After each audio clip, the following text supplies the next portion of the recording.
ధరణితో పేదలకు జరిగిన నష్టాన్ని సరిచేస్తామన్నారు మంత్రి పొంగులేటి శ్రీనివాసరెడ్డి.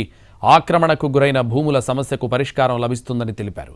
ధరణితో ఎంతమంది నష్టపోయారో ఒక్క రోజులోనే అర్థమైందన్నారు ఆయన. నిన్న ఒక్కరోజే భూ సదస్సుల ద్వారా 50,000 ఫిర్యాదులు వచ్చాయని తెలిపారు.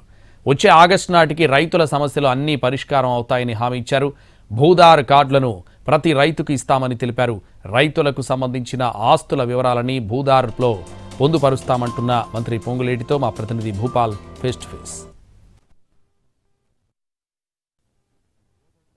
ధరణితో ఆనాడు ఇబ్బంది పడ్డారో, కష్టాలు పడ్డారో, నష్టపోయారో, ఘోషకి గురయ్యారో, అభద్రతకు లోనయ్యారో వారందరికీ పూర్తి భద్రత కల్పించే ఈ భూభారతి చట్టం ఈనాడు తెలంగాణ ప్రజలకి ఒక మంచి అద్భుతమైన ఫలితాలు ఇస్తున్నదన్నది ఈ ప్రభుత్వం ఆశిస్తుంది. ఆధార్ ఎలా ఉందో ఆ ఆధార్ నెంబర్ కొడితే ఆ మనిషి యొక్క పూర్తి వివరాలు ఎలా వస్తాయో భూభారతకు సంబంధించిన దాంట్లో